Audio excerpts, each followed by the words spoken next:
La doctora Andrea Ortiz, presidenta de la Sociedad de Diabetología, va a decir unas palabras. Buenos días para todos. Los felicito por estar en esta mañana de sábado tan fría, en este webinar. En este momento hay casi 45 personas conectadas y los felicito porque realmente es un tema que es muy importante para la sociedad, como el tratamiento personalizado del pie diabético. Tenemos un invitado de excelente nivel, el doctor Ariel Odriozola. También quería felicitar a el Comité de Pie Diabético de la Sociedad de Diabetología y en nombre de él al doctor Emiliano Dos Santos, porque han hecho un excelente trabajo para este webinar y para muchos otros trabajos que ustedes ya han visto seguramente en nuestra página y en nuestras redes. Así que nada más que felicitaciones. Seguro que vamos a pasar una mañana muy interesante, que vamos a aprender muchos conceptos. Espero que haya muchas preguntas. Y bueno, nada más que esto, que sea una jornada muy productiva. Muchas gracias, Andrea. Antes de comenzar con la charla, comentarles a todos que pueden ir dejando las preguntas en el chat para realizarle al doctor después que finalice su exposición. El doctor Ariel Odriozola es especialista en endocrinología y nutrición, fellow en endocrinología y diabetes en el Dallas Center, Texas, Estados Unidos, ex investigador clínico y básico en los departamentos de endocrinología y nutrición del Instituto Iberoamericano de Endocrinología de España, director del curso iberoamericano sobre el pie diabético del Hospital Clínico de la Universidad de Barcelona, director del curso internacional para el aprendizaje de la neuropatía diabética de España, máster en neuropatía sensitiva de la Clínica Mayo de Minnesota, fundador de Neurolab, presidente de la Fundación Odriozola para el Estudio y Tratamiento del Pie Diabético en Latinoamérica, miembro del Grupo de Estudio de Pie Diabético en la Sociedad Española de Diabetes, inventor del instrumento diagnóstico OST Nerve Check Master, autor de más de 15 artículos y coeditor de 4 libros, Premio de la Unión Europea 2016 y 2017 en la innovación médica con NERCHEF, editor de guías para el diagnóstico y tratamiento de neuropatía en diabetes a la 2009-2024.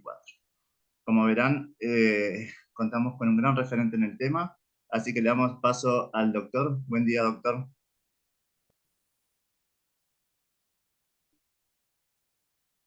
Buenos días, muchas gracias por su amable presentación. Es un placer para mí estar con todos vosotros y poder compartir una vez más en Uruguay, dado que ya he estado hace unos años atrás en vuestra tierra, compartir el mensaje de las posibilidades que nos brinda la tecnología y la terapéutica actualmente para abordar el tratamiento de estos pacientes que padecen la neuropatía diabética, concretamente el pie diabético neuropático.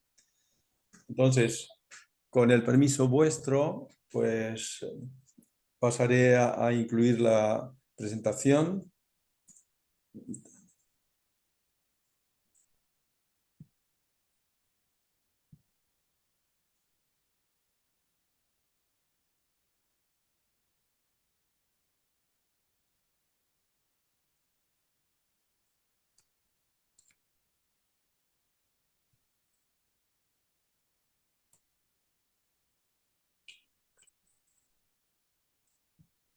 ¿Sí?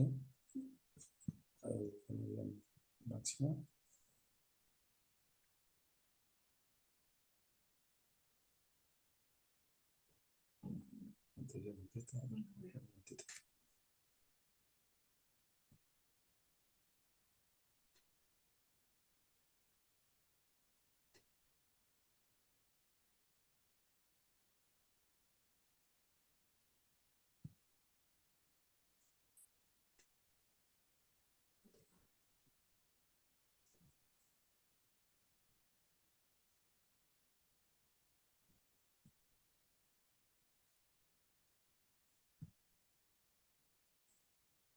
¿Podéis ver la imagen?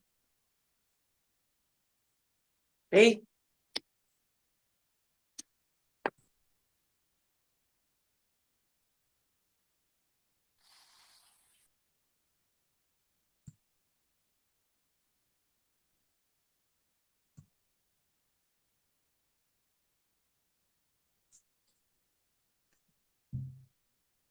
Bueno, aquí os presento los conflictos de interés personal. Doctor, disculpe, se ve chica la presentación, ¿sabe? ¿Se ve pequeña? Sí, exacto.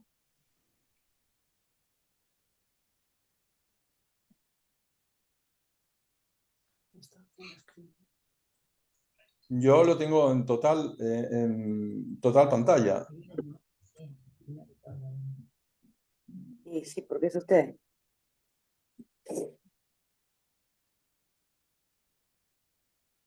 ¿Lo veis pequeño? Sí, doctor, Sí. se ve, chico, creo que todo, no sé si los demás lo ven igual, comenten en el chat. Espera un momento. No. En el centro y pequeño. Dos ventanas. Debería ir a una copita que tiene en el margen derecho abajo Sí, y ahí sí, le sí. deja ver toda la Sí, sí, presentación. ahí estoy. Ahí. Ahora sí, doctor. ¿Sí? Sí, perfecto, gracias. De nada, disculpen, ¿eh? Bueno, pues les decía que en principio comparto con vosotros los conflictos de interés en la imagen y para entrar ya al tema, pues comentaros que inicialmente el tema del tratamiento debería abordarse con la capacidad diagnóstica que se ha ido modificando con el transcurso de estos últimos 10 años. Y esto nos permite hacer una selección diferente del pie diabético neuropático. Dado esta situación, recientemente el año pasado en Roma, el Neurodiab, se establecieron una serie de parámetros nuevos para tratar de intentar conciliar los diagnósticos a nivel sanitario, no solamente a nivel de investigación clínica, y debido a ello, pues hubo importantes discusiones para tratar de llegar a un consenso y decidimos reunirnos en un nuevo meeting en Japón, en Tokio, a final de año. Esto ha sido en diciembre en el Tokyo Metropolitan Institute of Medical Science con el profesor Sango y bueno, quien habla, pues iniciamos este meeting y invitamos a grupos importantes de estudio de la neuropatía, tanto a nivel clínico como básico, y de ahí surgieron nuevamente las ideas de poder llevar a cabo una mayor capacidad diagnóstica y de tratamiento en los pacientes que padecen esta patología. Así que os voy a brindar entonces en esta presentación un poco el resumen de a dónde hemos llegado con todo ello. Aquí hay un slide de lo que ocurrió en diciembre con diferentes participantes de Japón, Asia, y Estados Unidos y Europa. Y entonces que llegamos a consensos finales para el diagnóstico con el Neuropathic Symptom Score, Neuropathic Diabetic Symptom y Sign Score, es decir, para hacer un estudio de los síntomas y clasificarlos según la capacidad diagnóstica de estos síntomas, el Neuropathic Disability Score para los signos, el Quantitative Sensory Testing, que es sobre el cual yo voy a abordar con mayor insistencia, que es la manera cuantitativa de poder abordar el diagnóstico de la neuropatía sensitiva en estos pacientes, el CAN, la neuropatía autonómica cardíaca, y luego los estudios estructurales, pasamos a, si es necesario ese diagnóstico diferencial, el INF, es decir, el punch biopsia. O sea, estamos hablando de estudios sensitivos, por eso no está aquí incluido la electromiografía, que por supuesto es el gold estándar para el estudio de neuropatía motora y sensitiva de fibras gruesas. Entonces, dicho esto, entramos de lleno en qué es lo que estaba ocurriendo con los pacientes hasta el estudio de Bari 2. Sabemos que a los 4 años de tener el 50% de los pacientes neuropatía diabética pasan a tener a los 4 años de la diabetes el 66 a 72%. Son cifras realmente muy importantes que están denotando la gravedad de la situación. Entonces, los estudios de Griswold, Callahan y Feldman en Michigan han demostrado que estas alteraciones se acentúan si vamos a examinar a los pacientes con estudios cuantitativos del sensory testing, el quantitative sensory testing. Recordar básicamente que los pacientes no tienen una afectación exclusiva de la fibra nerviosa, sino que tienen una afectación del paquete vasculonervioso. Entonces está afectado el tronco, el tronco donde se incluyen los vasos sanguíneos tanto venosos como arteriales o los vasos nervorum, el intersticio que también sufre la glicosilación de proteínas y luego finalmente el endoneuro, donde la conexión con la nutrición de los vasos está alterada. Entonces, este es el concepto a tener presente y asimismo recordar que la disposición de los vasos vasorum que tenéis presentes en esta imagen es únicamente los nervios periféricos invertida, es decir, en vez de ser solamente centrífuga la presión de la sangre arterial, en un momento determinado, como veis en el centro del endoneuro, vuelve hacia la parte centrípeta. Quiere decir que las tensiones de oxígeno que hay dentro de esta zona son realmente muy frágiles. Entonces, todo esto está hablando de una alteración mecánica y de una alteración de la oxigenación cuando el paciente padece la vasculopatía secundaria a todos los procesos que se generan en la diabetes tipo 2 con el síndrome plurimetabólico. Aquí quiero hacer hincapié en que los mecanismos de daño celular se deben diferenciar en el tipo 1 y el tipo 2, predominantemente porque en el tipo 1 vamos a tener una carencia de factores tróficos, mientras que en el tipo 2 a veces esta carencia se produce en forma irregular, porque lo que tenemos es una disminución de la actividad trófica por una pérdida de la señal de la insulina. Pero la base está dada por la hiperglicemia con la dislipemia. Y dentro de la dislipemia hay un factor que es de extrema importancia. Esto lo hemos reconocido en los últimos 6 años con las plataformas lipidómicas que hay tanto en las universidades aquí en Europa como en Estados Unidos y Japón, que determinan que los esfingolípidos, los ácidos grasos libres, cumplen un papel crucial como citotóxicos, como neurotóxicos dentro de esta patología. Entonces, además del proceso inflamatorio y la hipoxia, están los ácidos grasos libres, que como veis aquí en la imagen, la dislipidemia lleva a un aumento de ácidos grasos libres. Los ácidos grasos libres favorecen el incremento de palmitoilcoenzima A, de oxifingolípidos, y esto produce una apoptosis y beta-oxidación. Por lo tanto, les recomiendo que cuando hagamos la valoración de cómo va evolucionando el tratamiento que estamos haciendo en nuestros pacientes, podamos valorar cómo están los ácidos grasos libres, que es un método bastante sencillo de laboratorio, así como los triglicéridos y el colesterol LDL, para poder conocer realmente si nuestro trabajo patogenético de corrección es eficaz o no lo es.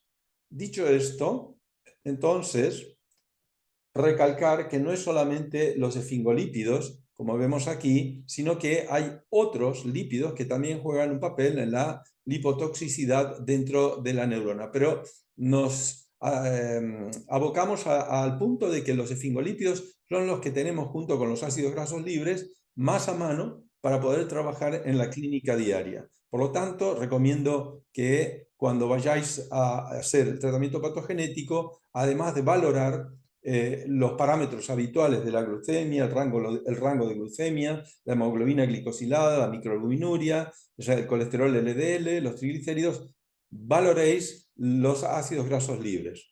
Esto es a modo de comentario que en el NeuroDiab en Roma hemos determinado en el estudio ACCORD la importancia que tienen algunos cromosomas como el 2q24 para predecir el riesgo de diabetes. Pero esto no va a ser un punto de abordaje clínico en la actualidad, pero sí lo que acabo de mencionar. Voy a permitirme pasar por alto una parte de esta presentación y caer directamente en un punto crucial. Fijaros, la prediabetes y su asociación con la polineuropatía diabética. Por lo tanto, como recién comentábamos, no es la hiperglucemia el único responsable. Recordamos que cuando hicimos los estudios del DCT y el UKPDS, hace años atrás, para tanto la diabetes tipo 1 respectivamente como para la diabetes tipo 2, veíamos que no lográbamos con un perfil glucémico muy ajustado en un KPDS conseguir pues, niveles de reversión de la neuropatía, mientras que en el DCT con diabetes tipo 1 sí. O sea, uno de los factores más importantes de este fracaso ha sido la ausencia de control de estos otros parámetros.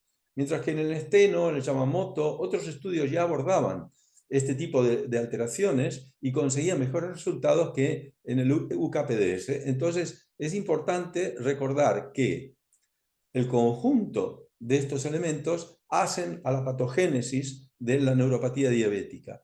Pero hay un punto más. Fijaros, recientemente los estudios de Ziegler, los estudios de Lee y los estudios de Callahan han demostrado que los pacientes que tienen prueba de tolerancia a la glucosa ya tienen neuropatía diabética en un 16%. Es decir, neuropatía sensitiva en un 16%. Quiere decir que estos pacientes que aún no son diabéticos, y nosotros pensamos que recién cuando son diabéticos, con su diagnóstico, pues van a padecer la diabetes con aparición a los 4, 5, 6 años. Pues ya llevan un periodo de tiempo, 16% de estos pacientes con neuropatía sensitiva. Quiere decir que estamos abordándolo tarde. Si el paciente no tiene prueba de tolerancia a la glucosa patológica y tiene hiperglucemia de ayuno, el 11% ya tienen neuropatía sensitiva, hiperglucemia de ayuno con la POTG normal. Y aquellos pacientes que tienen hiperinsulinismo sin tener la POTG, la prueba de tolerancia a la glucosa alterada, o la hiperglucemia de ayuno, el 9% ya tienen neuropatía sensitiva según repetidos estudios que se han hecho de estas alteraciones. Entonces, es interesante señalar que estamos llegando tardíamente a detectar la neuropatía diabética si no tomamos en cuenta que estos pacientes deben de tener una evaluación neurológica cuando presentan una prueba de tolerancia a la glucosa patológica o cuando tienen hiperglucemia de ayuno o cuando tienen insulinoresistencia o hiperinsulinismo.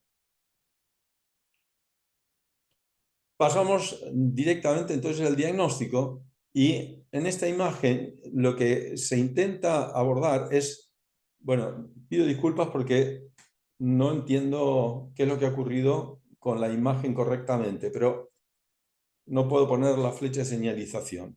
En la primera imagen, la precisión diagnóstica es lo que se debe de buscar, ya que en muchos casos pasa el paciente sin que siquiera se aborde la posibilidad del diagnóstico de la neuropatía y en otros casos el paciente determina que tiene dolor sensitivo, dolor posiblemente neuropático y se pasa por alto como pudiendo ser un dolor muscular porque está tomando estatinas o un dolor articular porque es un paciente con muchos años y tiene artrosis y entonces queda el diagnóstico ausente en estos pacientes y la precisión diagnóstica le permitiría un tratamiento eficaz. Vamos a ver entonces que estos pacientes que tienen diagnósticos fallidos padecen en frecuencia un IAM que es silente o atípico porque la correlación que hay entre polineuropatía y IAM atípico es bastante estrecha. Asimismo, entre neuropatía autonómica cardíaca y la neuropatía sensitiva por QST, por Quantitative Sensory Testing. Entonces, es importante ya que el ganglio simpático de la cadena paravertebral es el sitio que primero se afecta en la polineuropatía. Y de esta manera, pues de forma distal, progresivamente va abordando la neuropatía hacia el resto de la zona del miocardio, desde la punta hasta la base cardíaca. Entonces,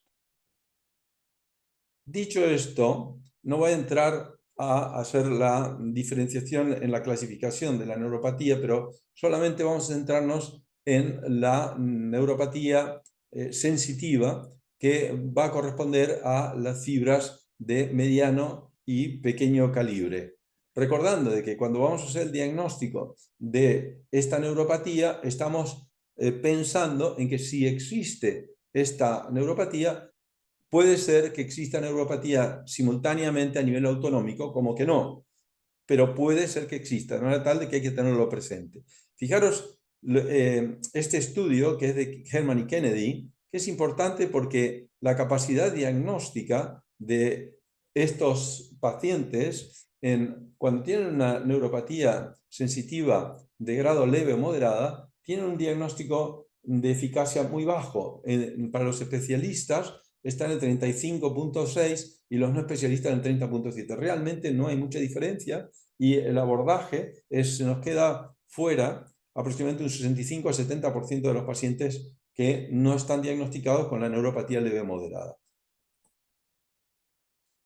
Recordamos que la declaración de San Vincent fue allá en el año 1987, pues esta declaración propiciaba que resolviéramos un 50% menos de los pacientes que tuvieran ceguera, los pacientes que tuvieran insuficiencia renal, los pacientes que tuvieran stroke y los pacientes que tuvieran neuropatía o pie diabético. Pues los demás especialistas, tanto en nefrología como en cardiología, en vasculopatía, han conseguido estas mejoras según la declaración de San Vincent, mientras que nosotros con el pie diabético neuropático y el pie diabético mixto no lo hemos conseguido y se están produciendo actualmente ya más de 30 cada 30 segundos una amputación. En este momento la IDF señala que hay cada 20 segundos. Es una publicación 2015 de Lancet.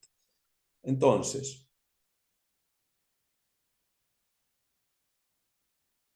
recordemos que los pacientes, según el estudio de Daouzi, los pacientes que no reciben tratamiento para el dolor están en aproximadamente un 39%. Esto es importante porque lo que decíamos anteriormente, entonces el paciente no comenta el dolor o bien no se le recoge en el quality of life del paciente que tiene diabetes con posible neuropatía diabética.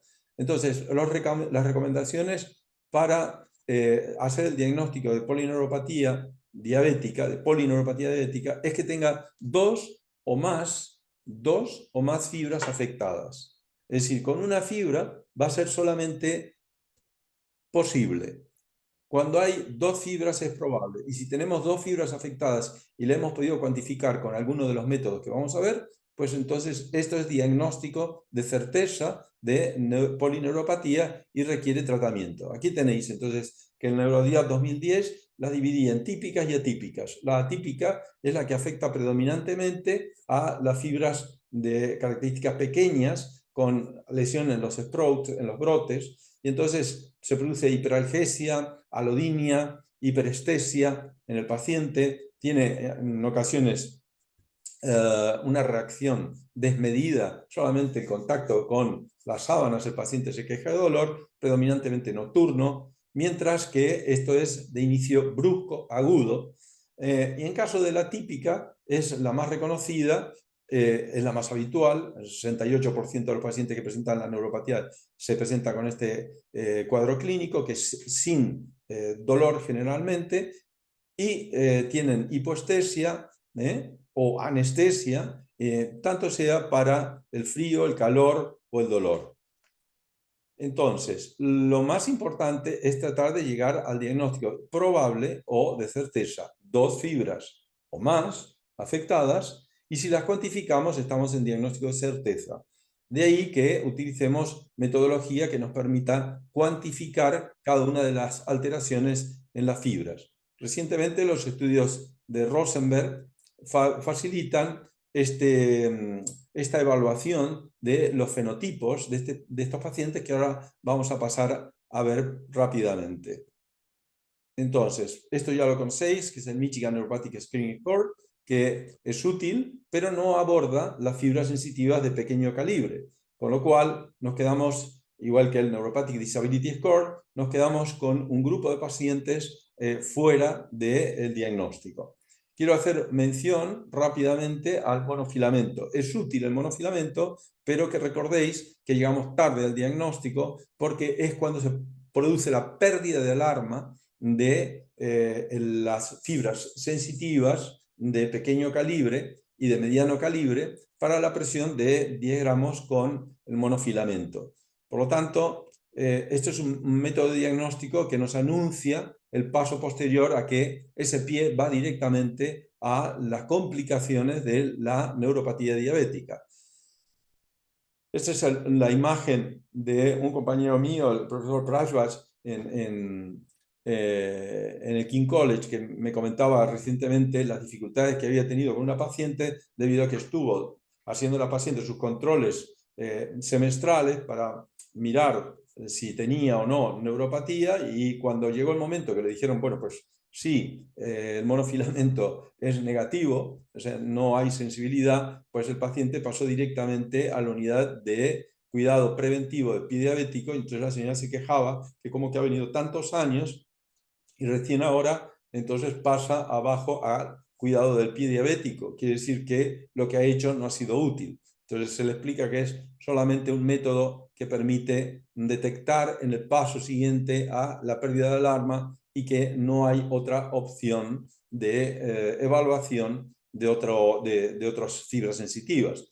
Entonces, de ahí que se instaló en el King College el doctor Jordi Sala y Serra instalaron el QST, y ellos hacen el QST con el NERCheck y con el MEDOC. O sea, son dos diferentes sistemas para tratar de abordar esto de manera más preventiva, inicial, no llegar a un diagnóstico tan tardío como cuando la úlcera se presenta, en el cual ya poco hay para hacer. O sea, lo que tenemos que trabajar es en la parte reversible, que es el diagnóstico en la etapa 1 y 2, en los cuales los déficits sensitivos todavía tienen capacidad de ser revertidos si hacemos el diagnóstico precoz. Entonces, aquí hacemos un comentario hay un diagnóstico funcional y un diagnóstico estructural. El diagnóstico funcional, por neurofisiología, la electroneurografía, que nos va a permitir abordar las fibras motoras y sensitivas de grueso calibre,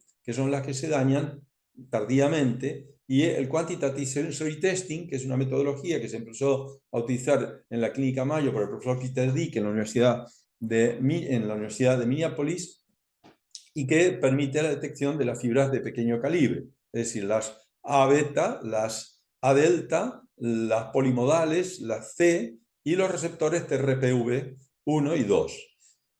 Esto es funcional, y debajo veis diagnóstico estructural, que es INF, que es el PGP-95, que es el punch biopsia, y el confocal cornea microscopy. Es decir, que actualmente la neurofisiología para hacer el estudio de electromiografía y el INF se utilizan exclusivamente como herramientas de diagnóstico diferencial, para hacer diagnóstico diferencial con amiloidosis, con HIV, con enfermedad del colágeno, con enfermedad de Fabry, con enfermedad de Lyme, con la artritis reumatoide, etc. Es decir, que no trabaja específicamente para hacer un screening sistemático. El confocal cornea microscopy está en este momento en fase de diagnóstico para estudios a nivel clínico, multicéntricos, de investigación. Y el QST para ambas cosas, es decir, diagnósticos clínicos, asistenciales y diagnósticos de investigación. Entonces quiero hacer un pequeño comentario acerca del estudio que se hace con el test sudomotor, pues que los recientes estudios, tanto en Birmingham, por el doctor Fabi y el doctor Merck no han conseguido evidenciar que haya una correlación entre el Neuropathic Disability Score, el Michigan Screening Score y los pacientes con neuropatía diabética. Posteriormente, la doctora Pop-Bussy en Michigan ha conseguido hacer un estudio bastante relevante, transversal, para evidenciar la correlación entre las fibras sudomotoras alteradas por el SUDOSCAN y el test de Edwin con toda su batería, y no ha encontrado que haya correlación. Es decir, el SUDOSCAN no permite diagnóstico de eficacia en relación a la neuropatía autonómica cardíaca. Quiere decir que si hay esta alteración en el SUDOSCAN, no se puede suponer de que haya alteración en la neuropatía autonómica cardiovascular luego de los estudios que os he mencionado. Entonces,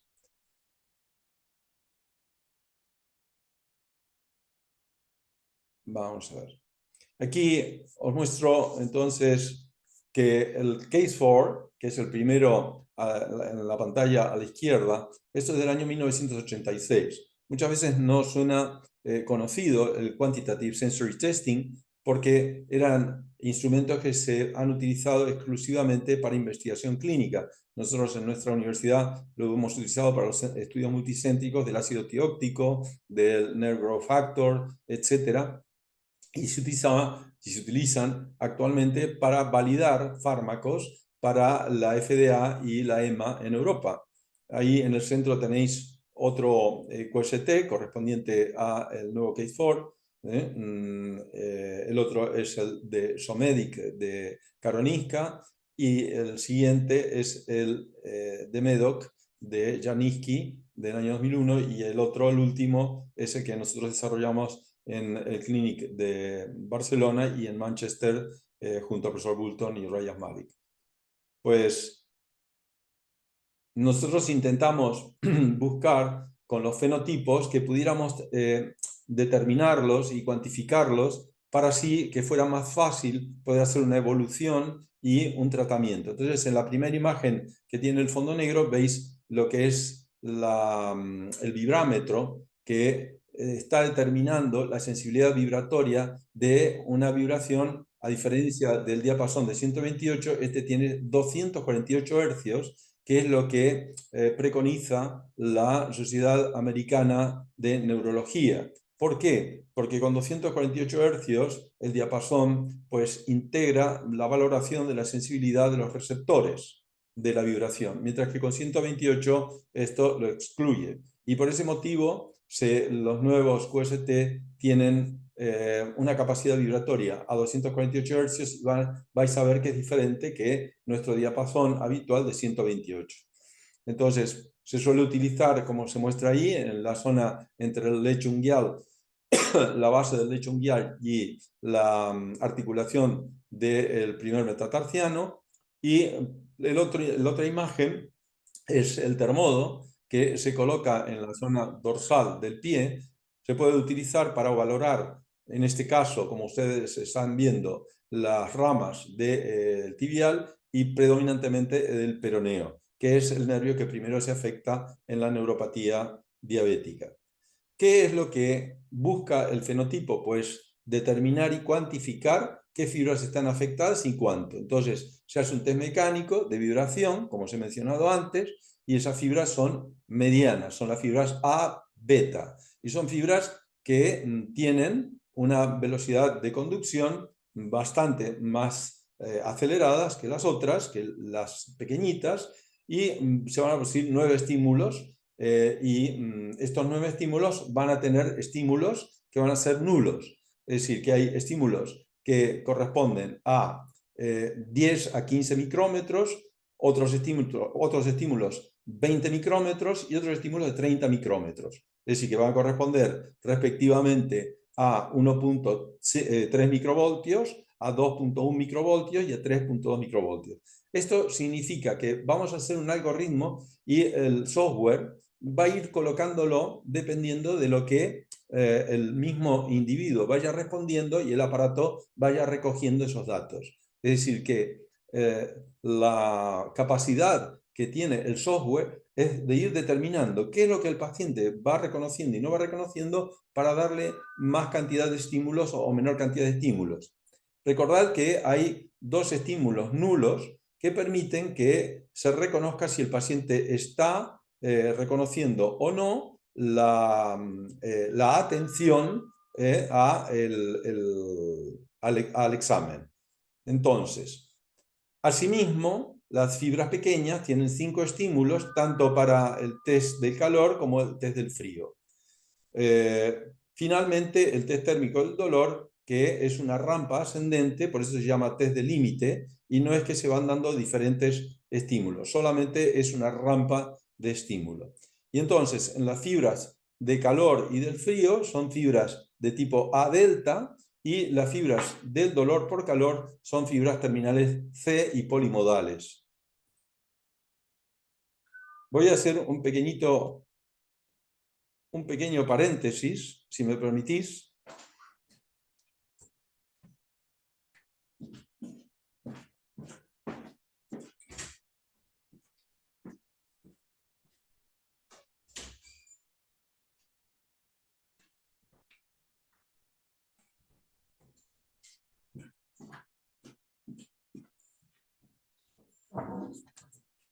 Bien.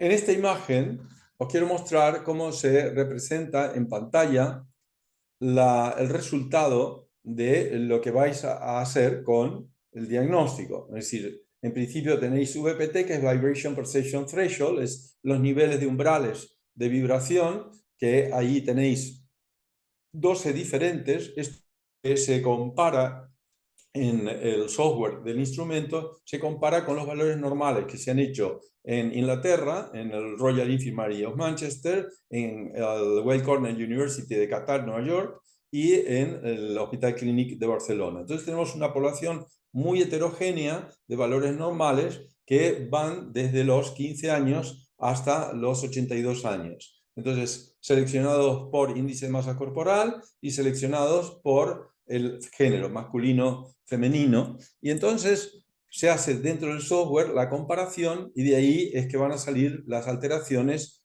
o no, o las normalidades de los estudios que vamos a realizar.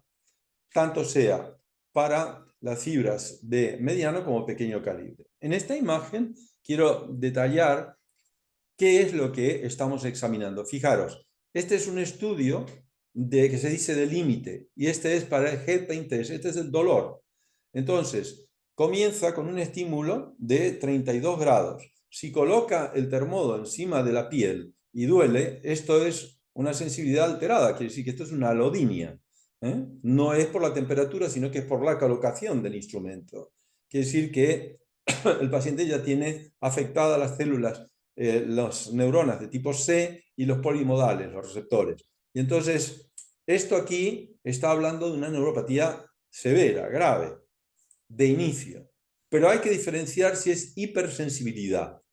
Si es hiperalgesia, es cuando comienza la rampa del dolor, de la temperatura. Cuando vosotros veis que el test sube en temperatura y el paciente en este triángulo inicial tiene dolor, significa que es hiperestesia o hiperalgesia al dolor. Y entonces las que están alteradas son las fibras nerviosas de tipo C y receptores polimodales. En la parte media, desde el segundo 3 al 14, estamos determinando las fibras terminales de tipo C y las A delta tipo 2, que son las que van a reconocer si el paciente tiene sensibilidad normal al dolor o no. Finalmente, cuando la temperatura sigue subiendo y ya arriba llega a los 47 grados, ya comienza a ser anormal. Estas fibras no han trabajado, no han reconocido lo que ha ocurrido y comienza a ser anormal en relación al patrón de parámetros de valores normales que tenemos de pacientes. Y entonces en este momento el paciente está recibiendo 47 grados a 49.7 y es cuando puede señalar que siente malestar. Entonces, aquí las fibras que estamos abordando son las que tienen aquí A delta tipo 1, tipo 2, y finalmente hay pacientes que no reconocen tampoco la sensación de molestia en esta zona, sino que es cuando aún permanece en 49,7 grados la temperatura y el paciente refiere ahora la percepción incómoda o de malestar o de dolor, y esto corresponde a las fibras A delta tipo 1. Entonces, en este caso, desde 47 en adelante, el paciente tiene hasta los 49,7 una pérdida de la sensibilidad al dolor, y si es más allá de ello, fuera de término, es ausencia de la sensibilidad al dolor. O sea, realmente estas temperaturas generan dolor bastante evidenciable. Y entonces aquí estáis viendo todas las fibras que están afectadas. Este es el fenotipo que tiene el paciente, ¿sí? De un dolor por ausencia de trabajo correcto de la fibra C, las A delta tipo 2, y si incluye esta área, las A delta tipo 1. Todas estas fibras están alteradas. Si el paciente inclusive no siente nada en este nivel, fuera de término, también están alterados los receptores TRPV1. Quiere decir que nosotros aquí ya estamos reconociendo dónde está afectado el sistema nervioso periférico. Pero recordad que un QST, un Quantitative Sensory Testing, aborda desde el receptor donde recibe el estímulo hasta el ganglio prevertebral, que es la primera estación, luego entra por la columna posterior y sube por el haz retículo espinotalámico o por el haz reticulotalámico, y nosotros estamos chequeando todo esto. Con lo cual, estamos evidenciando que una lesión puede estar en el tálamo. Si un paciente que ha tenido una AVC en el tálamo puede tener pérdida de la sensibilidad, pero difícilmente tenga una polineuropatía, porque tendría que tener una lesión de AVC en los dos hemitálamos, izquierdo-derecho. Mientras que si es una sola, entonces nos tendría que estar llamando la atención o que es una mononeuropatía o una lesión central. Bien, dicho esto, es para recordar que cuando se hace cualquier QST del campo visual o auditivo, se está valorando la vía completa. Es decir, si nosotros hacemos una campimetría, estamos mirando la vía completa visual. Si hacemos un estudio de una audiometría, estamos valorando toda la vía del tercer par. ¿Es correcto? Del auditivo. O sea, ahora lo importante es recordar que entonces con esto nosotros llegamos a hacer un abordaje del fenotipo termoalgésico, sabiendo qué fibras están afectadas. Y esto va a servir tanto para el tratamiento como para ver la evolución, si lo que estamos haciendo es recuperar al paciente de la patología o no. Además, este tipo de instrumentos nos permite hacer una diagrama de una termometría plantar diferencial. Ya sabemos que si hay una diferencia de más de 2,8 grados entre uno y el otro, pues va a haber muchas posibilidades de que dentro haya o un Charcot agudo o haya una osteomielitis. Entonces, es importante porque el termodo, que es el instrumento que tenemos para medir las fibras sensitivas de temperatura, pues nos permite además determinar la temperatura en 6 segundos, cada uno tarda 6 segundos, determina la temperatura del antepié, medio pie y retropie, y luego del otro pie igualmente, y si hay una diferencia mayor de 2,8 grados, pues aquí estáis en presencia de una patología interna a nivel osteoarticular.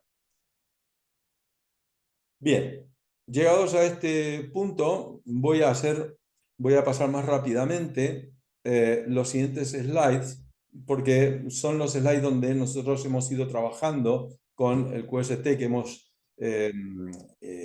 inventado, o sea, tanto para el COVID, que aquí os paso la publicación, para determinar las características de la neuropatía sensitiva que tienen estos pacientes con diabetes.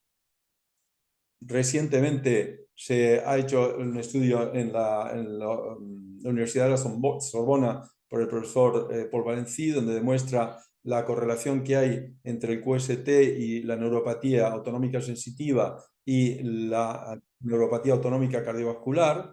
Está recientemente publicado en Diabetes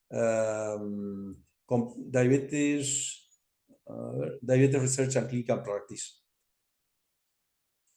Nosotros hemos hecho una publicación también sobre el dolor en estos pacientes para determinar las características de los fenotipos del dolor, que está publicado en Diabetes Technology and Therapeutics, y hemos obtenido una alta sensibilidad, especificidad y reproducibilidad del instrumento que está publicado en Diabetes Technical Compounds.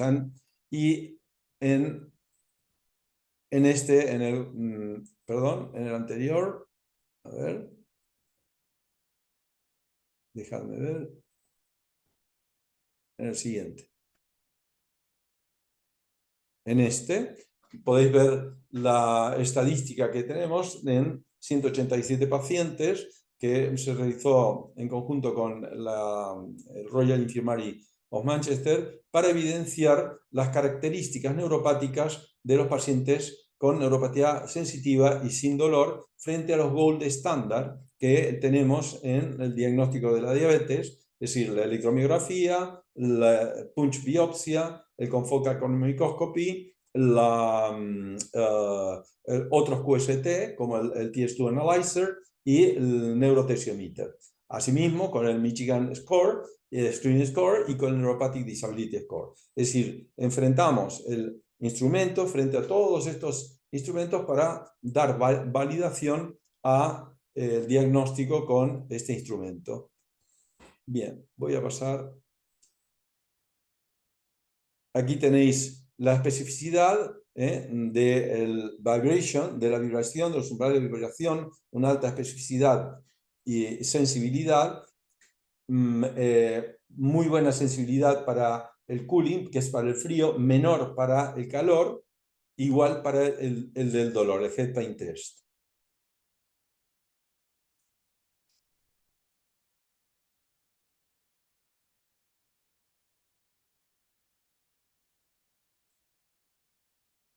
Este es el estudio que recientemente os comentaba, que es la base del estudio para evidenciar que el QST tiene correlación con el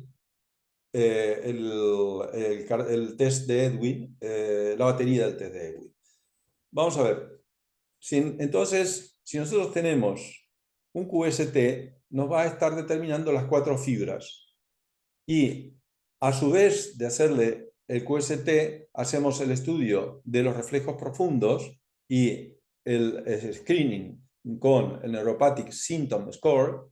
Nosotros podemos evidenciar si son pacientes con o sin dolor, y los pacientes con o sin dolor los vamos a diferenciar entonces si tienen un fenotipo que es mecánico, porque está alterada solamente la fibra mecánica, ninguna de las otras, si es un componente térmico, porque está alterada alguna de las 2 fibras térmicas estudiadas, tanto de frío y calor, o si es un componente termoalgésico.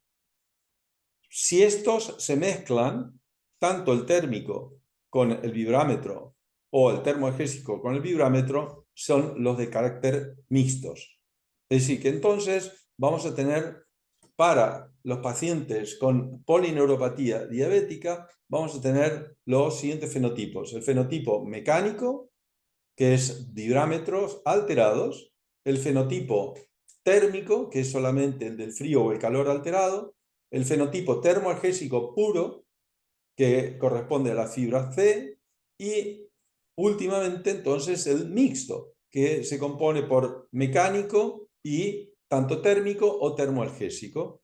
Y entonces, de ahí que nos va a permitir reconocer y cuantificar por la gradación que tiene la lesión, cuantificar en qué nivel de lesión se encuentra y qué fenotipo ha adquirido esa polineuropatía.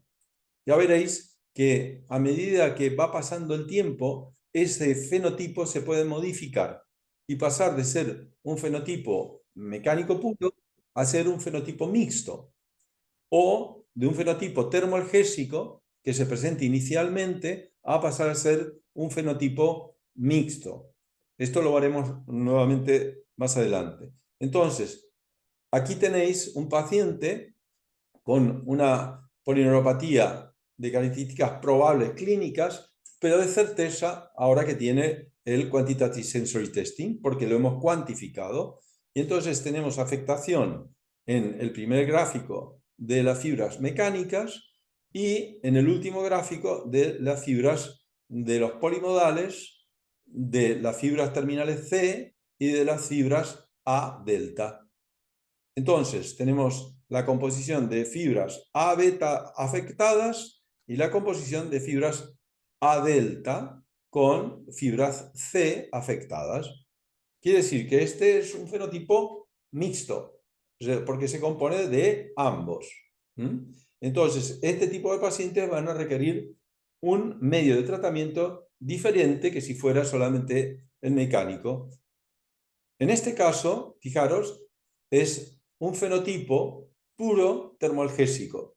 Es decir, la fibra mecánica de la vibración está correcta, las fibras del frío y del calor se encuentran ambas normales, mientras que la termoalgésica se encuentra fuera de tiempo, out of time. Quiere decir que tiene el paciente una hipoestesia termoalgésica severa. Es importante saber si esto ha ocurrido de forma aguda o de forma paulatinamente crónica.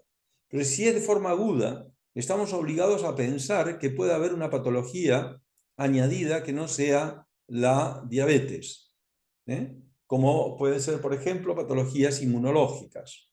O sea, cuando hay una alteración de forma aguda en una polineuropatía de presentación de forma aguda, muchas veces es debida a un incremento de inmunocomplejos dentro del sistema nervioso central.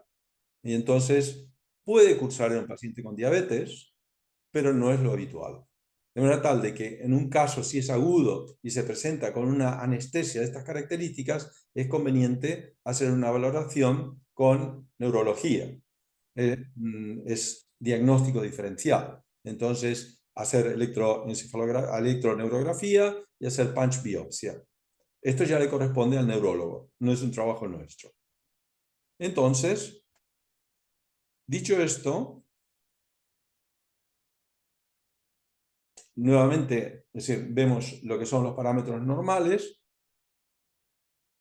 En este caso tenemos otro termoalgésico afectado, como veis aquí, junto con el mecánico. Este que está aquí es borderline, o sea, no se considera afectado. Se considera afectado cuando está el 1, 2 y 3. Lo mismo que para el frío, 1, 2 y 3. Por lo tanto, esto es borderline. Cuando se presenta una situación de esta naturaleza, es conveniente no esperar medio año para volver a evaluarlo al paciente, sino que hay que evaluarlo en un periodo más corto para observar si se siguen afectando más componentes neurológicos a los que el paciente ya tenía. Quiere decir que evidentemente no estamos obteniendo un buen resultado en nuestro tratamiento patogenético sobre el control de este paciente, como podría ocurrir con la microalbuminuria o el cociente creatinina microalbuminuria para el riñón o en los exámenes que hacemos para el OCT de mácula y pápula en la oftalmología. Bien. Este cuadro ya lo habíamos comentado, pero vamos a hacer hincapié nuevamente entonces. Tenemos que dividir entonces el diagnóstico que vamos a hacer sin dolor o con dolor. Primera base. Entonces, Neuropathic Symptom Score o el Michigan Symptom Score nos va a permitir abordar, o el DN4, cualquiera de estos interrogatorios, nos va a permitir abordar al paciente si es un fenotipo con o sin dolor. Repetimos, si es sin dolor, tenemos estos cuatro, que son pérdida o disminución térmica, pérdida o disminución termoalgésica, pérdida o disminución térmica, termoalgésica y mecánica, y pérdida y o disminución mecánica. Ahí tenemos los cuatro. Y si es con dolor, es hiperalgesia térmica moderada, hiperalgesia mecánica con posible alodinia, pérdida sensitiva mixta térmica y mecánica, y finalmente el normal.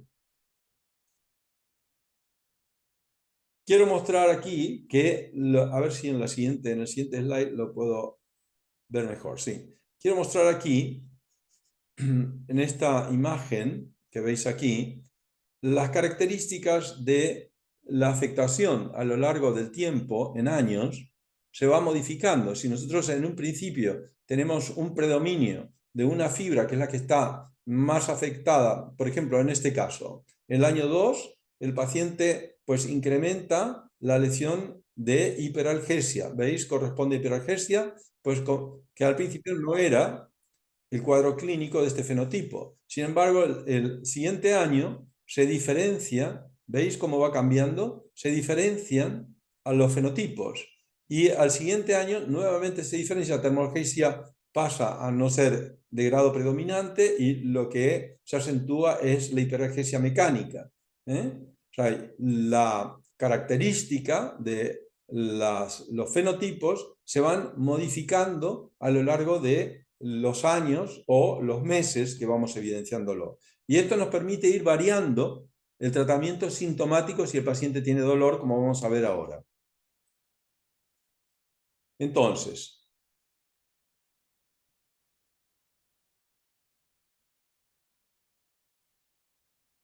me voy a permitir pasar por alto algunos datos para acercarnos ya al tratamiento. Entonces, esta es una propuesta que hicimos nosotros para el NeuroLab y que hemos hecho en el NeuroDiab para seguir el seguimiento del paciente con diabetes tipo 1 y tipo 2 para poder hacer diagnóstico y evolución. Pero está abierta, el algoritmo está abierto a poderse modificar según las características de cada paciente o de cada institución que lleve a cabo los estudios. Estos son los tiempos, entonces, que nosotros proponemos de evaluación con los pacientes. Quiero hacer la salvedad que en nuestro caso, cuando se hace un debut de diabetes tipo 1 y tipo 2, nosotros ya no hacemos el estudio a los 5 años en diabetes tipo 1, como se proponía antiguamente por la ADA y la EC, sino que hacemos al momento del diagnóstico. Entonces, reconocemos al momento del diagnóstico. ¿Por qué? Porque no es un estudio cruento. Es un estudio no invasor y que nos permite saber en qué condiciones se encontraba tanto la microalbuminuria, tanto el examen oftalmológico, el examen neurológico y el examen cardiovascular. Es decir, si es una diabetes tipo 1 como si es una diabetes tipo 2. Aquí veis lo que os comentaba, las transiciones del fenotipo. O sea, veis que en primera instancia, o sea, los pacientes tienen tendencia a tener alteraciones térmicas, pero que finalmente confluyen, es decir, todos al final, hacia el fenotipo mixto, es decir, de composición completa, es decir, tanto mecánica, térmica o mecánica con termoalgésica. Es decir, que el final del fenotipo, cuando va a la pérdida de alarma ya con el monofilamento, es junta la lesión y hace un fenotipo mixto. Pero esto es a lo largo del tiempo, es decir, un seguimiento a lo largo del tiempo que puede ser 4 años a 6 años. O sea, lo importante es evidenciar qué es lo que está ocurriendo en su inicio.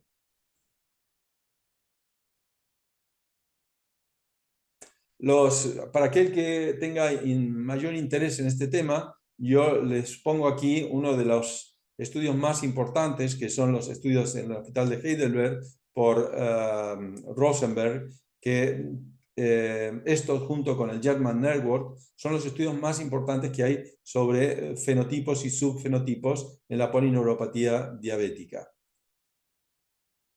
Bien, vamos a ver.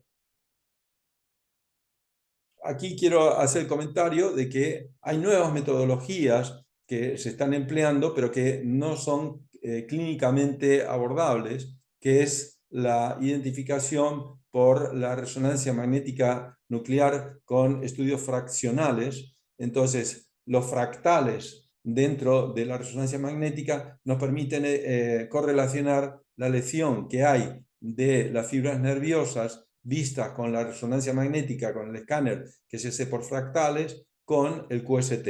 Entonces hay una correlación in vivo muy acentuada entre la lesión que se ve funcional con el QST y la lesión estructural que se ve con los fractales en la resonancia magnética nuclear. Voy a avanzar un poquito más para que no nos pille el tiempo.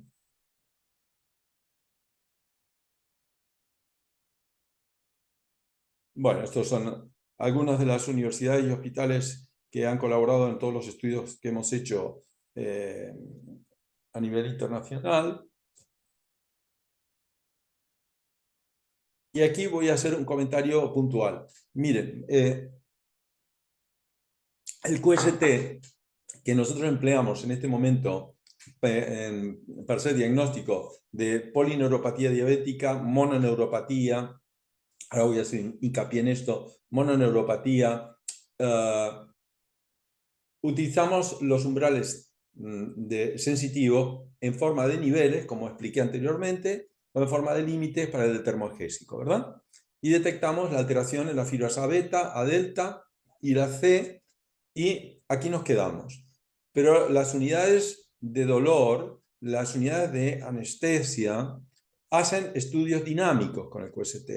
Y esos estudios dinámicos permiten saber si el fármaco que se está utilizando con este paciente en la unidad del dolor es eficaz o no es eficaz. Llámese duloxetina, tapentadol, llámese gabapentina, amitriptilina, imipramina, etc. Es decir, ¿cómo se hace en esto? Son metodologías un poquito más complejas y requieren más tiempo. Entonces, en un caso, pues se hace un estímulo en el brazo, por ejemplo, que se considera sano, se hace un estímulo con frío potente, con hielo, y se coloca en la extremidad inferior contralateral, pues el estímulo de calor por dolor.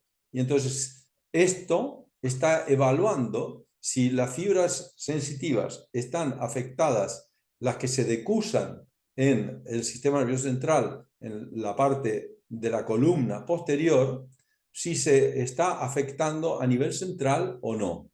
Entonces, si el paciente tiene una inhibición de esas fibras con la sensibilidad térmica de frío puesta en una extremidad y la sensibilidad térmica del calor por dolor en otra extremidad.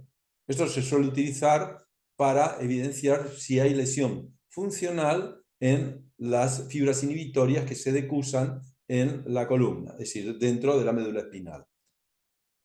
En otros casos se hace para ver si la sensibilidad al dolor está mantenida o está ausente luego de colocar el fármaco correspondiente, ya sea un analgésico o un anestésico.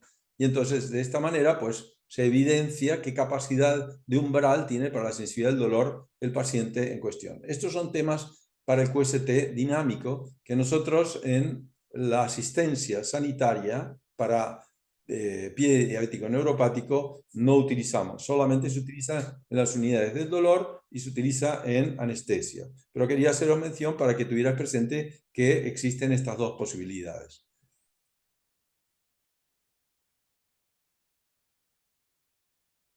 Vamos a ver. Vamos a saltar los test dinámicos.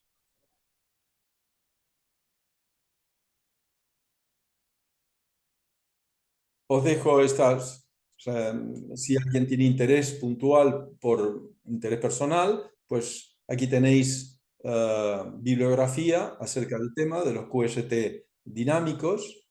En Pain, predominantemente es en Neurology y en Pain donde más se publica acerca de ello.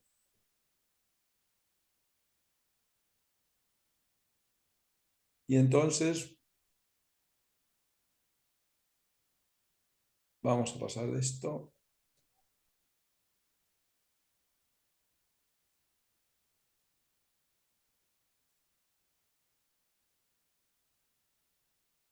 Vamos a ver. Entonces, El tratamiento básico va a estar dado en cualquiera de estos órdenes, va a estar dado sobre la patogénesis. Siempre este va a ser el abordaje clave. ¿Cómo vamos a orientarnos si el tratamiento patogenético que estamos haciendo sobre las bases de alteración de lípidos, es decir, fingolípidos, ácidos grasos libres, triglicéridos, colesterol LDL, hiperglucemia y el rango de glucemia, la hemoglobina glicosilada y la hipertensión? Estos parámetros claves los podemos medir todos perfectamente en la clínica asistencial. Y a ello sumarle el PAI-1, el factor inhibidor de la agregación plaquetaria. El PAI-1 está hablando de la capacidad, entonces, que tiene las células endoteliales que están afectadas a nivel de los vasa nervorum de producir esta cantidad de factor inhibidor de la agregación plaquetaria, y entonces nos está dando un índice de si estamos corrigiendo esta alteración o no. El PAI-1 se puede hacer perfectamente a nivel de laboratorio y nos da una orientación si la patogénesis que estamos tratando se está revirtiendo o no se está revirtiendo. Es decir, que sería un biomarcador de la capacidad que tenemos de influenciar sobre la producción de las células endoteliales sobre este factor. Asimismo, ver de corregir los otros elementos que hemos dicho: ácidos grasos libres, triglicéridos, LDL, el rango de glucemia, la hemoglobina glicosilada, la microalbuminuria y la hipertensión arterial. Es decir, que es multifactorial. Y hay dos puntos que son importantes, y uno es la esteatosis hepática, como ha demostrado Callahan, los estudios de Callahan y de Feldman, la esteatosis hepática en los pacientes con síndrome plurimetabólico y la pérdida del perímetro circunferencial abdominal. Estos elementos son importantes como correctores de la patogénesis de la afectación neuropática sensitiva. Entonces, una vez que tenemos estos elementos considerados para trabajar sobre la patogénesis, tenemos que tener también claro cuáles van a ser los parámetros que vamos a necesitar corregir si el paciente no tiene dolor, es decir, que es asintomático. Si el paciente es, si el paciente es sintomático, pues lo importante será valorar cuáles van a ser los fármacos que más van a apoyar la consolidación del tratamiento, porque el paciente tendrá un seguimiento. Es decir, que el paciente tendrá menos dropout el médico porque el paciente tiene más beneficios. Por lo tanto, sobre el tema de las recomendaciones de nivel A de primera línea de los controles de glucemia, no lo voy a abordar porque es un tema que ya bastante conocido por vosotros. Sabéis de que las normoglucemias post-trasplantes no han conseguido corregir el problema de la neuropatía. Quiero hacer una pequeña mención a que el metaanálisis del ácido tióctico, o sea, aquel que contiene partículas de trometanol, tanto para el NATAN2, el NATAN1, el Sydney1, el Aladin, el 2 y el 1, han demostrado una mejoría, el metaanálisis. Nosotros lo seguimos utilizando, o sea, por vía endovenosa y por vía oral. Tener conocimiento de cómo se maneja esto: son 600 miligramos en 250 mililitros de solución fisiológica, pasar en 30 minutos, y tener presente que el ácido alfa-lipoico es sensible a la luz, por lo tanto debe estar cubierto el vehículo para que no se altere la molécula. No tiene importancia si se hace de mañana o si se hace de tarde el tratamiento, y nosotros lo que hacemos son 5 días de tratamiento, 2 días de descanso, 5 días de tratamiento, y hacemos las 10 ampollas y luego continuamos con el tratamiento de base oral. Entonces, recordamos que este tratamiento es el único que ha dado en el Total Symptom Score una reversión de la neuropatía con dolor de tipo NAMNIS, como si fuera acorsamiento, que está dado por alteración de las fibras mecánicas, de la vibración. La benfotiamina no tiene evidencias clínicas aún para decir, bueno, pues este es un tratamiento también a abordar. No tiene evidencias clínicas y por esto lo comentaba.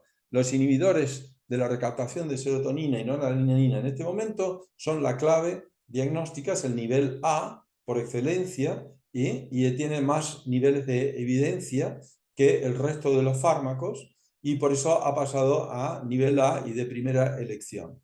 Entonces, ¿cuál paciente con qué fenotipo es el que nosotros recomendamos duloxetina? Inicialmente es el paciente que tiene un fenotipo de afectación termolgésica o térmica, con dolor. Entonces, a este paciente, si nosotros conseguimos reversión en 60 miligramos, podemos superar hasta los 120 miligramos oral y si es necesario se puede abordar con capsaicina al 8% en crema, que lo utilizamos 3 meses y luego dejamos descansar al paciente durante un periodo de 3 meses. Voy a recalcar que los estudios de Selvarajah y de Solomon en el Sheffield han demostrado que cuando nosotros utilizamos la capsaicina durante un periodo de 3 meses, una aplicación mañana, tarde y noche al 8%, pues luego de suspendido, vemos que en el punch biopsia con PGP-95 se han reducido el número de fibras sensitivas, el número de fibras, que luego de los 3 meses de descanso del fármaco aumenta por sprouts el número de fibras. Es decir, que lo que nosotros veíamos en un comienzo que se había preconizado de que no se debía utilizar la capsaicina por este motivo, porque se perdían fibras sensitivas, se ha aprendido en el año 2024 que se volvió a repetir el estudio en un follow-up que las fibras se recuperaban. Quiere decir esto que es eficaz el tratamiento. Así que nosotros añadimos a este tratamiento, a la duloxetina, la capsaicina. Si en el caso que el paciente tiene un fenotipo mixto, lo que hacemos es podemos añadir en dosis baja la duloxetina de 60 miligramos, dosis baja de Neurontin, la pregabalina, en 75 miligramos. Solo puede oscilar entre 50 y 75 miligramos. Preferimos hacer el tratamiento combo, da más resultado que el tratamiento único en altas dosis. O sea, hacer un tratamiento simultáneo si estamos en presencia de un fenotipo mixto, térmico, termolgésico, más el mecánico. ¿Cuándo utilizamos los antidepresivos tricíclicos? Bueno, inicialmente evidenciando de que el paciente no tenga comorbilidades de glaucoma, gastrosparesia o hiperplasia prostática por el cuadros sincopales nocturnos que produce cuando se producen retenciones agudas de orina y las arritmias cardíacas. Pero podemos sustituir a la pregabalina por los antidepresivos tricíclicos. Nosotros predominantemente utilizamos la imipramina porque tiene menos efectos nocivos en pacientes añosos. Por la noche produce menos cuadro sincopal que la amitriptilina. Pero esto es a modo de experiencia personal. Sí que podemos añadir entonces la amitriptilina a la duloxetina en estos fenotipos. La pregabalina predominantemente la utilizamos con dosis iniciales bajas, hasta a partir de los 75 miligramos, podemos iniciar la dosis de 75 miligramos en los pacientes que tienen un fenotipo mecánico. En los pacientes que tienen un fenotipo mecánico, es decir, con fibras VPT de vibración alteradas, da bastantes mejores resultados cuando el paciente tiene dolor que con solo la duloxetina. La gabapentina no la utilizamos porque se ha demostrado que los estudios que se habían presentado por Pfizer eran estudios que no estaban hechos con todas las características que mencionaba los estudios en Pfizer. Sí, no quiero abundar en el tema, o sea, hay un problema, la Corte de Nueva York ha fallado en contra del uso de la gabapentina para el dolor, no así para la epilepsia, las crisis convulsivas, y por esto en Estados Unidos está prohibido el uso de la gabapentina en la neuropatía con dolor. Actualmente la carbamazepina ha tenido 3 estudios de interés, pero no son estudios, no son follow-up, son estudios transversales, y entonces se está esperando que haya estudios follow-up para realmente pasar la carbamazepina a niveles de B o A de evidencia. Pero quiero remarcar esto porque ya hay algunos neurólogos que han comenzado a resucitar la carbamazepina como tratamiento junto con los otros, con los tricíclicos o con los gabapentinoides. La lidocaína en parches al 5%, nosotros la utilizamos en los pacientes que tienen uso de la pregabalina y que tienen un fenotipo predominantemente de tipo mixto. O sea, cuando tienen un predominante fenotipo mixto, nosotros abordamos al paciente con la duloxetina o la pregabalina preferentemente, o unimos la pregabalina con la duloxetina y si es necesario colocamos el parche de lidocaína. Siempre teniendo presente que la lidocaína es un fármaco que puede facilitar la arritmia cardíaca y por lo tanto si tiene antecedentes no utilizarlo y además si el paciente tiene el electrocardiograma correspondiente nos va a permitir un abordaje de seguridad. Bueno, pues básicamente, yo creo que estos eran los puntos sobre actualmente hay estudios en marcha con el tirzepatide, el semaglutide y los fibratos que tienen muchas controversias, que no nos permiten determinar realmente sobre la patogénesis que sean eficaces y sí es importante las mioquinas. Las mioquinas en los estudios de Karolinska, en Suecia, han demostrado que tienen un efecto favorecedor cuando se hace ejercicios en estos pacientes con dolor neuropático de grado severo y que tienen un fenotipo de características mixtas, se favorecen con un aumento de las mioquinas en sangre. Si se miden las mioquinas, vais a ver que con un ejercicio que es aeróbico, nunca anaeróbico, se beneficia. Y extrañamente, el paciente diabético, a diferencia del paciente que no tiene diabetes y que padece patología neurológica con dolor, se favorece si el ejercicio se hace por las tardes. Esto lo han demostrado en los estudios de Alex Geney y en los estudios de Dana Yarrain en Ann Arbor, en Michigan.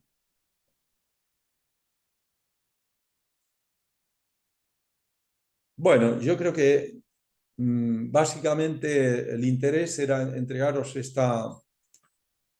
estas novedades y creo que es mejor quedar abierto a preguntas, a dudas, que pudiera tener capacidad para responder y entregaros una mayor información.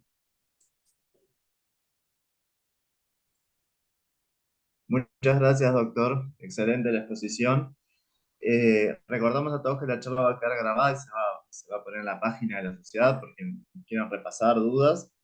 Doctor, yo quería aprovechar y consultarlo. Usted estuvo hablando de los tiempos de revaloración con el NERCheck, pero, por ejemplo, en un paciente que tiene una alteración de la fibra, por ejemplo, delta, mecánica, ¿cuánto tiempo, si hay un estipulado, cuánto tiempo hay que revalorar para ver si asocia alteración de otra fibra, por ejemplo, una fibra C, valorarlo Perdón, termoalgésico? perdón, no le escucho bien. Si es posible que suba Disculpe. el... ¿Ahí me escucha mejor? Ahora sí. Bien, perfecto. No, le consultaba si usted estuvo hablando de los tiempos de revaloración, si hay algún tiempo estipulado, por ejemplo, para cuando hay una alteración de la fibra A delta, por ejemplo, una alteración mecánica, ¿cuánto tiempo más o menos está estipulado para valorar asociación de alteración de otras fibras con el NERCheck?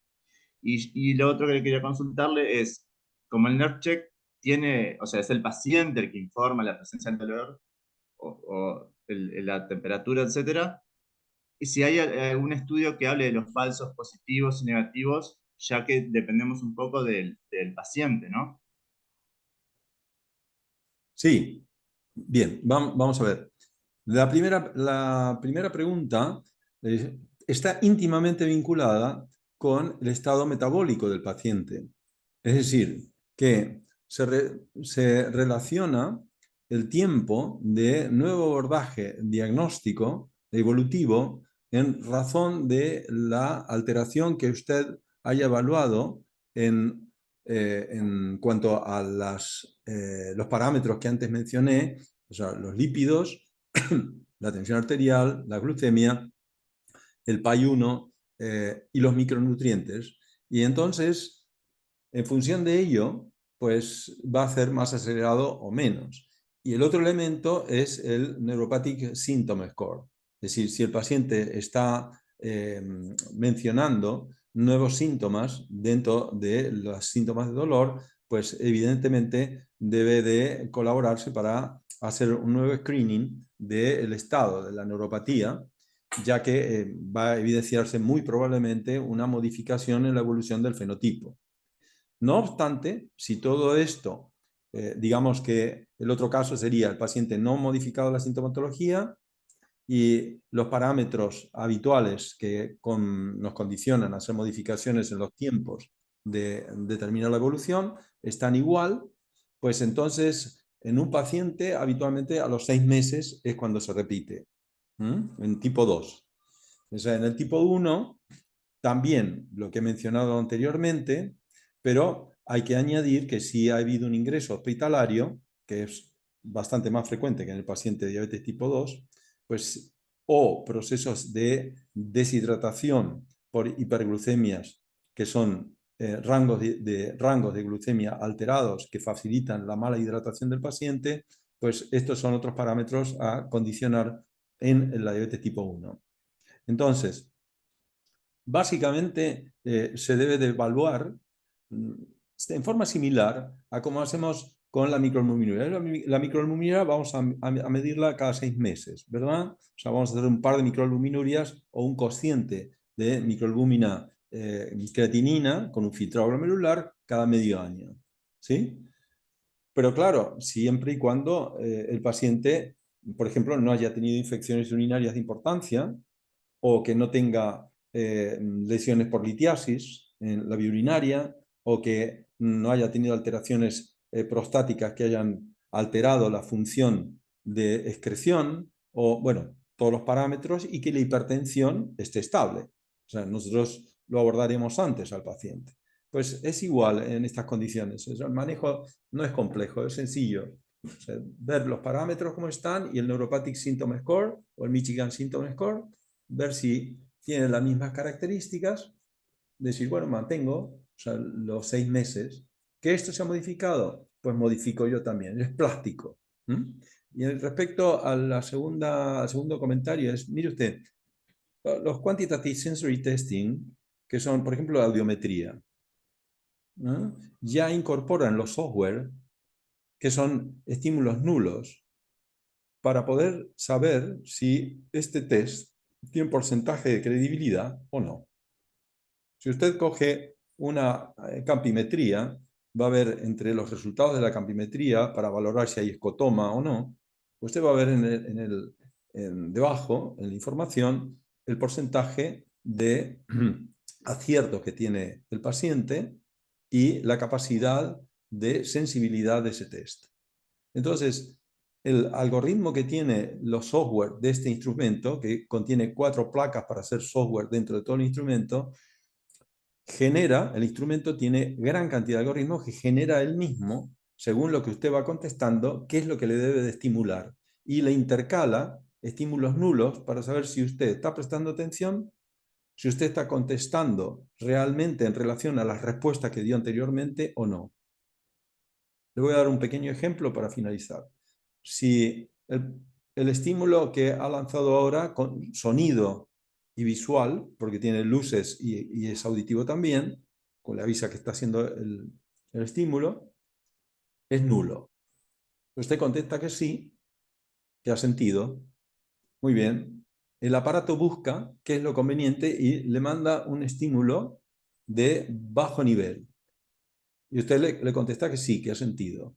Entonces, como usted dice que sí, que está sintiendo bajo nivel, ahora le va a mandar un estímulo nulo.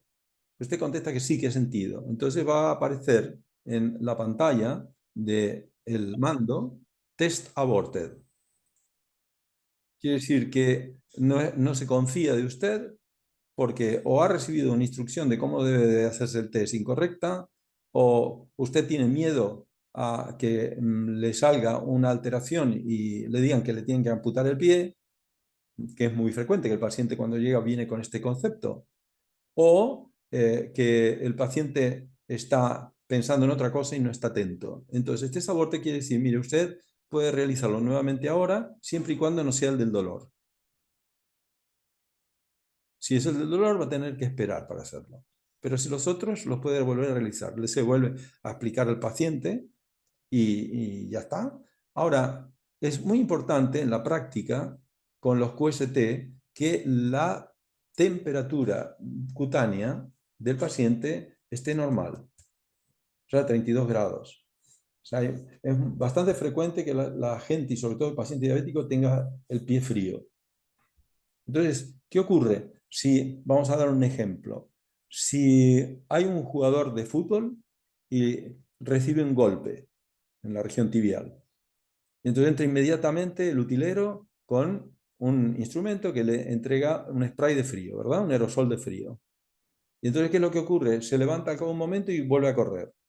¿Qué es lo que ha ocurrido? Es decir, si yo le pongo frío, el umbral del dolor sube. Quiere decir que las fibras que detectan que hace frío en esa zona son las mismas fibras C y A delta que generan la percepción de dolor.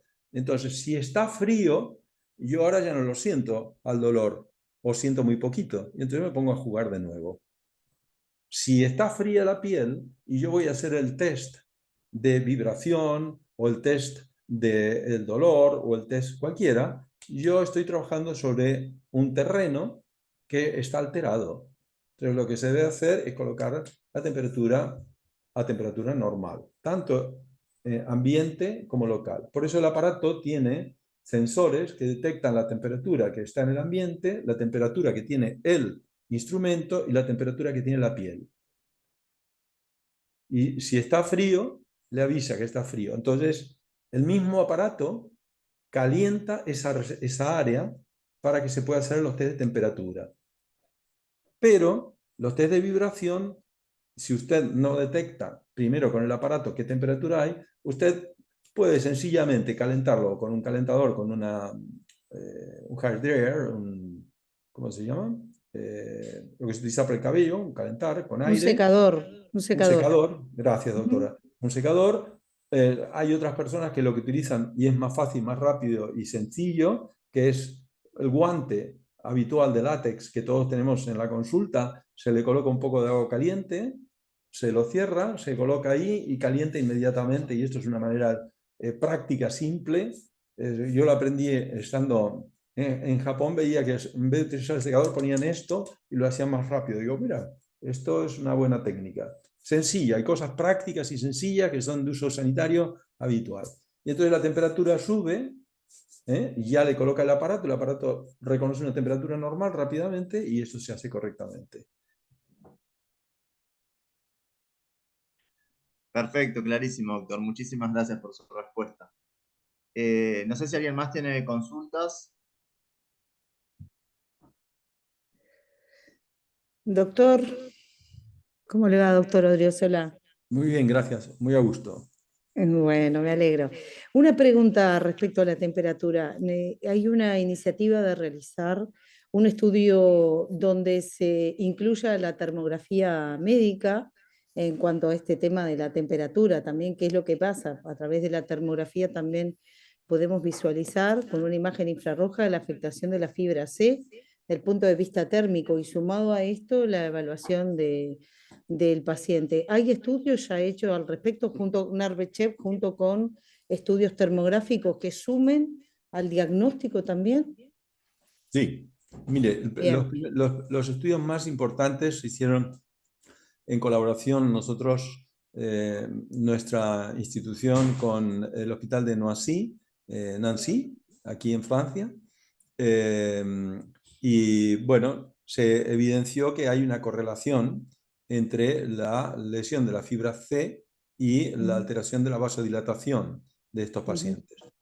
Posteriormente se hizo un estudio, pero que no recientemente se ha publicado en la Complutense de Madrid, también con nuestro instrumento, que da también una correlación, pero no es un estudio, yo no he discutido bastante esto, porque no están seleccionados correctamente los pacientes, el número de pacientes, la N, es muy bajo, y el método que se ha empleado para producir vasodilatación tampoco es un método que está registrado correctamente. Por lo tanto, este estudio no. Pero el estudio que se hizo en la universidad y el hospital de Nancy, muy interesante, muy interesante, y está muy bien hecho. Es una tesis doctoral.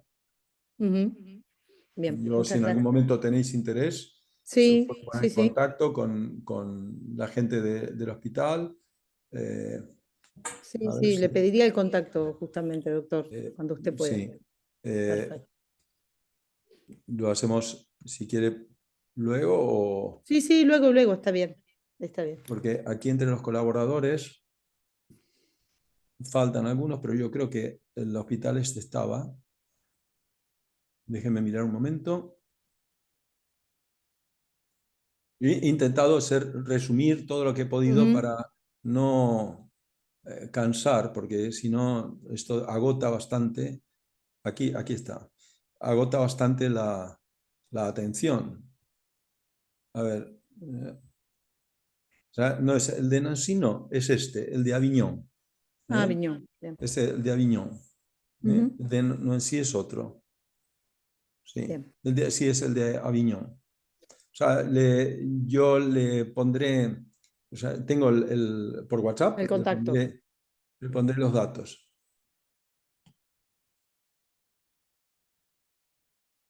Perfecto. Muchas gracias. Buenos días, doctor. Yo tengo una consulta saliendo un poco del temario de la charla, que estuvo excelente. Muchas gracias por todos los conceptos nuevos. Y es que en Uruguay desconocemos la cantidad de unidades de pie diabético que hay. Desde la Sociedad de Diabetología estamos trabajando un poco para ver si podemos recabar estos datos. Y queríamos saber si nos puede contar un poco cuál es la realidad española y cómo están formadas las unidades de pie diabético en España. Muchas gracias.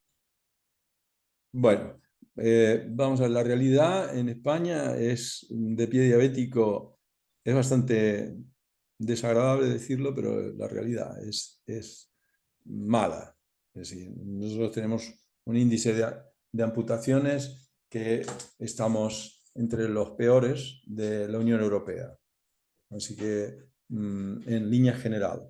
Ahora bien, ¿qué ocurre aquí? Nosotros dividimos en autonomías. Entonces, hay autonomías que tienen mejores resultados que otras. Y esto es porque la implementación de las unidades de cuidado de pie diabético están mejor montadas que en otros sitios. Por ejemplo, la autonomía de las Islas Baleares ha conseguido una reducción del 26% en los últimos 3 años, debido a que ha implementado, ha aportado gastos y ha implementado en las unidades de cuidado de pie diabético toda una cantidad de medidas preventivas que antes no estaban. Y entonces, tanto el Sondureta, bueno, los diferentes hospitales que hay, pues bajaron a las unidades de los centros primarios, los ambulatorios. Pero cuando usted recibe el paciente en el hospital, ya recibe el paciente con una situación muy mala, paupérrima. Entonces, se fue a buscar el foco en la unidad de atención primaria y se puso la unidad de pie diabético debe de trabajar en conjunto con la unidad de atención primaria e introducir podología para pie diabético. Y entonces a partir de aquí es donde ellos, trabajando la parte de diagnóstico inmediato, precoz, prevención primaria o secundaria en diabetes, pues han conseguido esta reducción. Lo mismo luego se trasladó al Hospital de Vall-d'Hebron aquí en Cataluña y se obtuvieron exactamente los mismos resultados. Así que el problema nuestro aquí es que está dividido por autonomías y autonomías que se ocupan del tema y autonomías que no se ocupan del tema. En Madrid, por ejemplo, hay áreas de Madrid que tienen unidades de cuidado de pie diabético y hay áreas que no tienen. Entonces, lógicamente, o sea, al final usted suma todo, pero si mira por áreas, la zona del Alcorcón, por ejemplo, está muy mal y la zona de Getafe está mejor. Entonces, ¿por qué? Hombre, porque tienen material, tienen una unidad de prevención primaria y secundaria que aborda desde el inicio al paciente diabético. Entonces, claro, lo que llega al 12 de octubre, lo que llega a La Paz o lo que llega a los hospitales, o sea, los hospitales de tercer nivel, claro, es patología, o sea, mucho más discriminada y además patología que no se podía abordar como primaria y secundaria porque ya estará la lesión instaurada. Así que nosotros, las unidades de cuidado de pie diabético son de diferentes características. Yo le voy a mencionar la que tenemos, por ejemplo, en el hospital. Bueno, está conformada por 2 podólogos. Hay un podólogo que es más intervencionista. Ellos trabajan bastante lo que es el despegue y cizalla, es decir, trabajan sobre presiones, despegue y cizalla, antepié, retropié, y hacen los estudios dinámicos y estáticos de pie, pero en forma preventiva, no al final, cuando viene el paciente y se queja, o viene el paciente que tiene un Charcot, o el paciente tiene las cabezas de los metatarsianos que ya están en puente saliente, sino que en forma primaria. Y entonces estos podólogos van a trabajar a los CAP, a los centros de atención primaria que rodean al hospital, son 4. Y entonces esto inevitablemente es un beneficio. Y después hay una enfermera que se dedica a la parte de educación de estos pacientes, y simultáneamente bajan 2 traumatólogos que se dedican también a pie diabético. El vascular periférico no, está en central, está en la unidad de cuidados de pie diabético en central, y después el diabetólogo sí que tiene injerencia sobre el centro de atención primaria. El cirujano general, o sea, es el cirujano general de atención primaria. Esto por si hay que hacer algún drenaje, o sea, una zona de lesión que requiera un absceso, lesiones de diferentes tipos, pues es el cirujano de atención primaria que está involucrado en la atención de pie diabético. Y el neurólogo como el vascular están en el centro de atención terciaria, no bajan a atención primaria. Bueno, esto es una idea. Las curas sí que se hacen directamente en el hospital. Si son curas importantes, o sea, de tercer nivel, son en el hospital. Las demás se trabajan en el podólogo, las trabaja directamente en atención primaria. Bueno, muchas gracias. Tenemos a la doctora Cecilia Lamberti, que está levantando la mano, es una referente del tema en Uruguay. Cecilia, no sé qué consulta querías hacerle al doctor. Hola, buenos días, doctor. Buenos días, mucho Felicitaciones gusto. felicitaciones por la exposición y al comité por organizar la instancia. Mi consulta es la siguiente: dada en su exposición la alta incidencia de la polineuropatía diabética en la prediabetes, ¿justificaría el agregar al arsenal terapéutico el alfa-lipoico ya en etapa de prediabetes? Muchas gracias, esa es la consulta. Bueno, muchas gracias por la pregunta. Mire, la experiencia que yo tengo con el ácido alfa-lipoico realmente es bastante irregular. Le voy a explicar a qué me refiero. Yo he utilizado diferentes ácidos alfa-lipoico, aunque existe uno solo, pero la composición que tiene para la absorción el ácido alfa-lipoico por vía oral tiene una biodisponibilidad muy errática.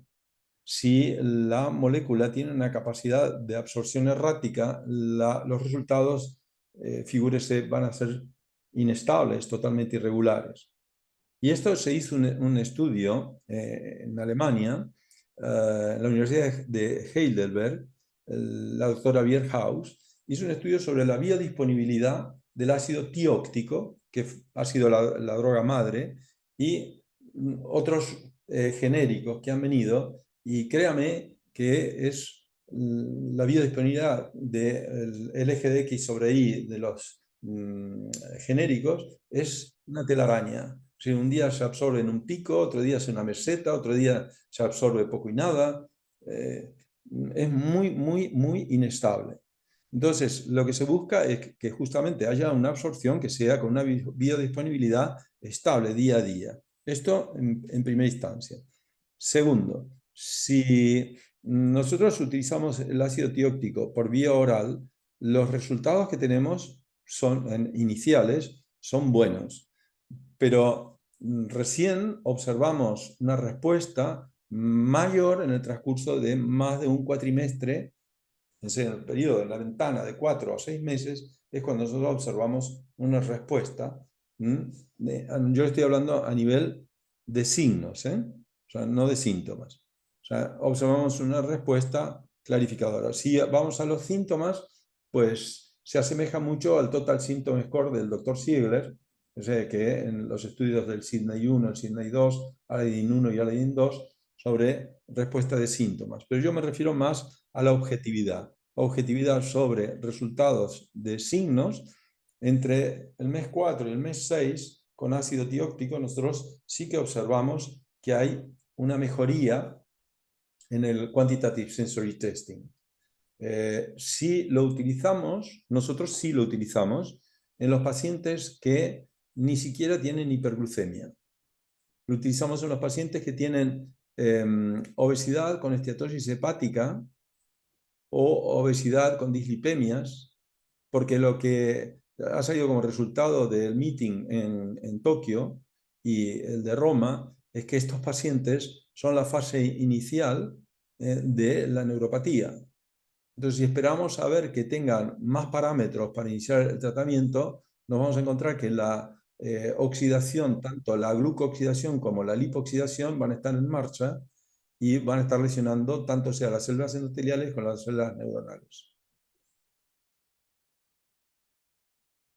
En resumen, sí, nosotros abogamos porque se utilice en forma precoz en la prediabetes, llamada de esta manera, o intolerancia a la glucosa alterada, y no obstante, sin siquiera ello, en los pacientes que tienen obesidad con dislipemia y esteatosis, nosotros ya lo utilizamos.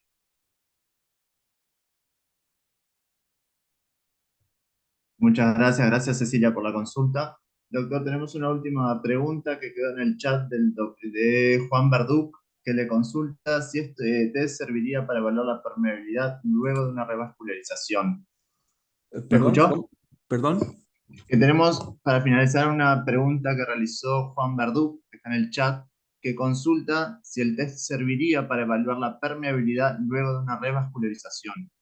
Excelente pregunta. Pues muy, muy, muy importante porque se ve un cambio radical. Yo anteriormente expliqué el problema que había vascular en los vasa nervorum y en el tronco nervioso, y es, pero sorprendente, sin haber modificado los otros parámetros, que solamente la revascularización nos da una corrección del fenotipo y una reversión de alteraciones neurológicas en la polineuropatía sorprendente, realmente muy importante. La verdad que se estaría tratando de un pie mixto más que de un pie neuropático. Es decir, y este pie mixto, si pasa a ser un pie neuropático porque se ha resuelto lo que era la parte vascular, pues obviamente que sí tiene una importancia crucial en poder evidenciarlo diagnósticamente y en trabajar rápidamente sobre los factores que restan para corregir. Absolutamente sí. Perfecto, muchísimas gracias, doctor. Clarísimo. No sé si hay más consultas, si alguien, creo que no hay más manos levantadas. Si es así, damos por finalizada la charla, doctor. Agradecerle de parte de toda la Sociedad de Diabetología y especialmente del Comité de Pie Diabético. Fue una excelente exposición, ha sido muy claro. Nos llevamos muchos conocimientos y cosas para repasar también. Y eso, le agradecemos muchísimo por su tiempo y la voluntad. Bueno, yo también les agradezco la atención, la bondad por haber tenido vuestro tiempo, que es muy importante, fundamentalmente además un fin de semana que es para descansar, y el interés que habéis puesto en ello, y es gratificante para mí ver tantas personas jóvenes en el tema, que los que ya estamos un poco pasados de años tengamos la percepción de que hay mucha gente que viene detrás con ímpetu y empenta para poder tirar hacia adelante lo que la Declaración de San Vincent nos ha propuesto. Yo creo que es un buen momento que tenéis, a diferencia de lo que teníamos nosotros, que era el PIN-PRIC, el monofilamento y el diapasón, no teníamos más. Creo que tenéis un momento que os va a dar satisfacción desde el punto de vista de que vais a poder abordar una nueva fase del pie diabético. Así que entusiasmaros y deciros que yo estoy aquí, tenéis mi email, tenéis mi WhatsApp. Yo con todo gusto viajo continuamente a Latinoamérica, y con todo gusto, cuando fuera el momento, si queréis, podemos repetir otra de otras características, y si tuvierais alguna duda que yo fuera capaz de resolverla, pues encantado de poderlo hacer, como con otros profesionales de otros países de Latinoamérica. Fuerte abrazo y adelante, y no cejéis en sacar adelante estos pacientes que lo merecen todo.